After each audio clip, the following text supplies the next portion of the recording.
बिस्मिल्लाहिर्रहमानिर्रहीम। अस्सलाम वालेकुम नाजरीन, हुकूमत इस टाइम बहुत बुरी तरह फंस चुकी है। बहुत ज़्यादा हुकूमत प्रेशर में है।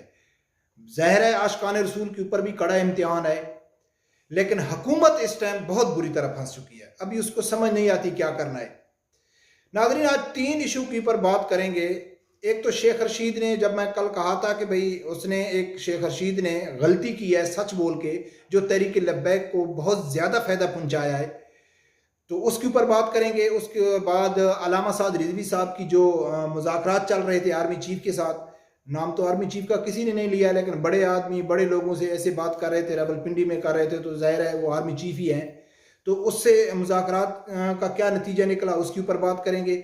तीसरे नंबर पे नाज़रीन, जो सबसे अहम बात है ना, कि इस टाइम तहरीक लब्बैक का तो मसला फ्रांसीसी सफ़ीर है, ये हुकूमत भी खुद तस्लीम कर चुकी है, लेकिन हुकूमत का मसला फ्रांसीसी सफ़ीर नहीं है।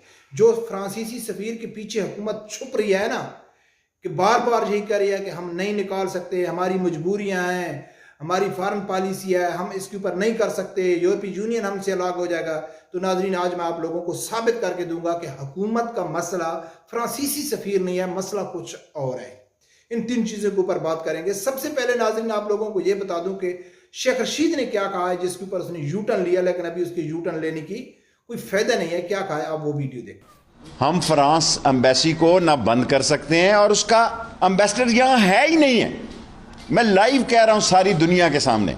मैंने एज ए इंटीरियर मिनिस्टर उनको कहा है कि फ्रांस का एम्बेसडर पाकिस्तान में नहीं है, लेकिन इससे साबित हुआ कि उनका एजेंडा कुछ और है।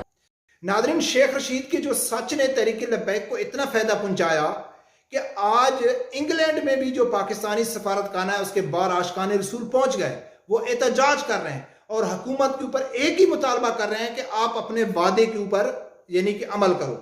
वो अपने वादे के ऊपर अमल नहीं कर रही है, तो अब बाहरले मुल्कों में भी एहतजाज शुरू हो गया है, जो अपने तरीके से वो करते हैं उसके ऊपर शुरू हो गया है। तो नाजरीन, आज शेख रशीद क्या कहता है कि भाई तहरीक लब्बैक का तो फ्रांसीसी सफीर मसला ही नहीं है।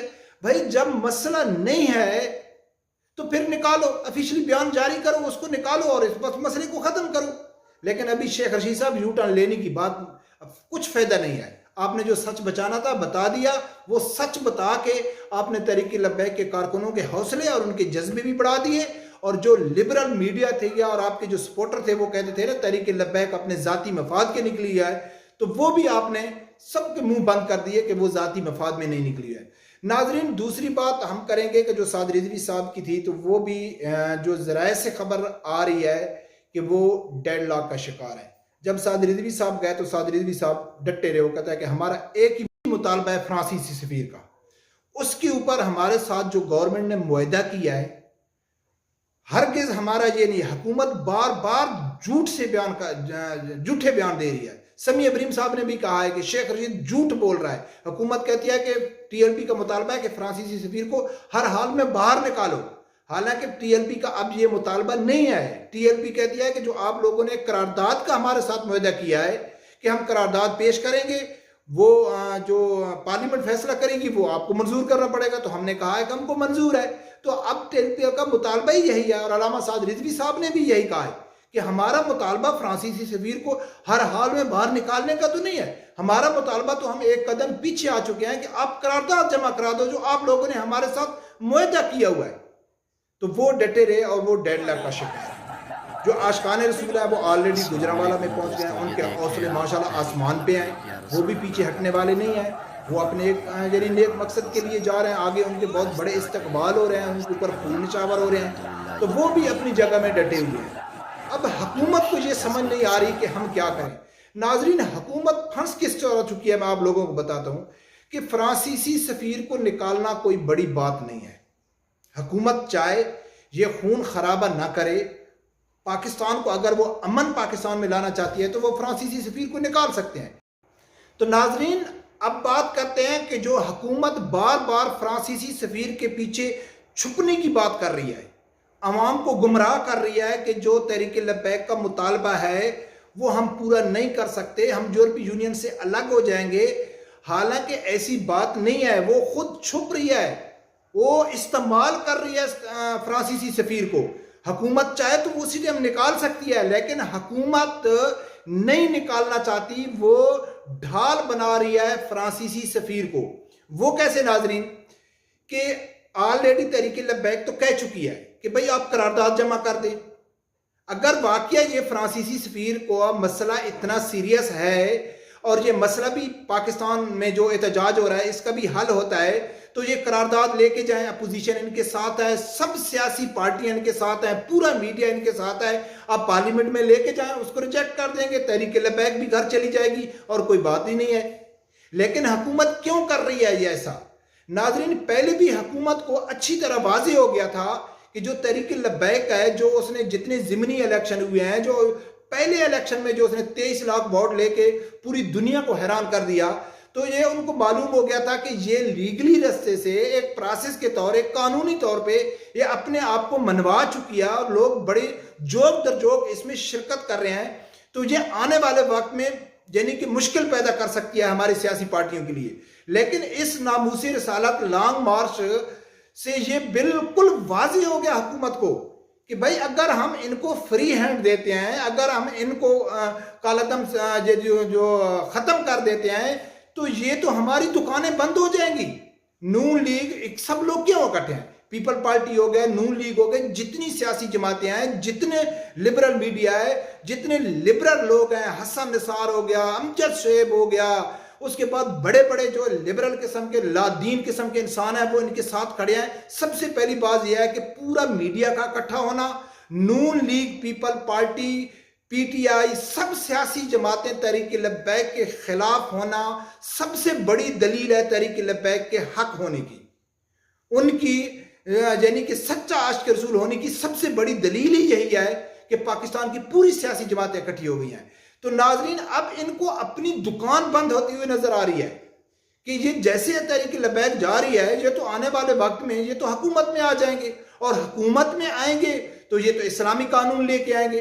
हाँ, अगर ये एक जमात इस्लामी की तरह या यानी कि मौलाना फजल रहमान की तरह या दूसरी मजहबी जमातें हैं उनकी तरह होती तो इसके साथ इतनी सख्ती न होती, और उनकी तरह ये होती तो ये इतनी पॉपुलर भी ना होती।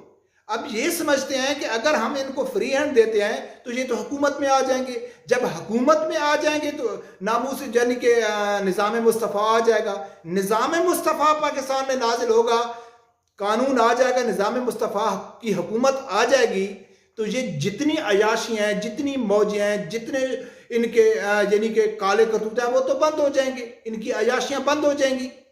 तो अब हुकूमत फ्रांसीसी सफीर को ढाल बना रही है, बार बार हुकूमत कह रही है कि इनका मुतालबा फ्रांसीसी सफीर को हर हाल में निकालने का, हालांकि ये मुतालबा तहरीक लब्बैक का नहीं है, वो उससे पीछे कदम आ चुकी है। और समी अब्रीम ने अपने बोल्ड टीवी चैनल के ऊपर ये वाज़ेह कर दिया है कि शेख रशीद बार बार झूठ बोल रहे हैं और बार बार झूठ बोल के अवाम को गुमराह कर रहे हैं।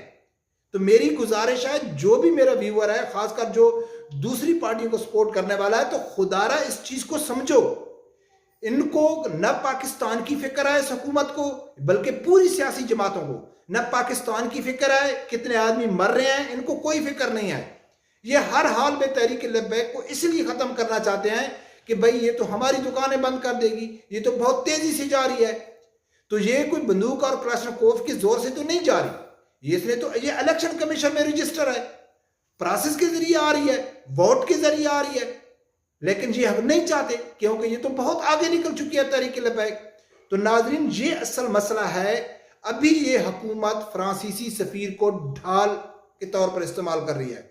यकीन माने नाजरीन कि अगर ये हुकूमत चाहे तो ये वो जो कैदीन ने कहा है ना, आधे घंटे में मसला हल हो सकता है।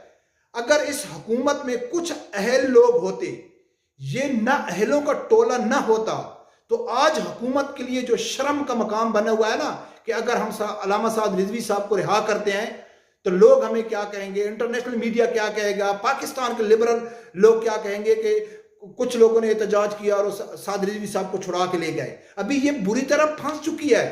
अब इनको अफसोस हो रहा होगा कि काश जो अदालती फैसले अल्लामा साद रिजवी साहब के हक में आए थे तो हम उनको आज़ाद कर देना चाहिए था, लेकिन इनको अंदाजा नहीं था, पाकिस्तान की एजेंसियां कहाँ थी वो इनको नहीं बता रही थी। इनकी रिपोर्ट क्या थी कि भाई तहरीक लब्बैक कोई मामूली चीज नहीं है। तो नाजरीन, अभी हुकूमत बहुत बुरी तरह फंस चुकी है। अभी हुकूमत ने अपनी अना का मसला बना रही है कि अगर हम इनके मुतालबात मानते हैं, यकीन कर नाजरीन कि कोई मुश्किल मुतालबात नहीं है, बिल्कुल जायज मुतालबात हैं और तहरीक लब्बैक भी लचक दिखा चुकी है, लेकिन अभी इस हुकूमत ने अपने अना का मसला बना लिया है। और नाजरीन, ये मेरी वीडियो याद रखना कि बहुत बड़ी गलती करेगी ये हुकूमत, बहुत बड़ी गलती करेगी, जो आने वाली कई नस्लें इसकी सजा भुगतेंगी।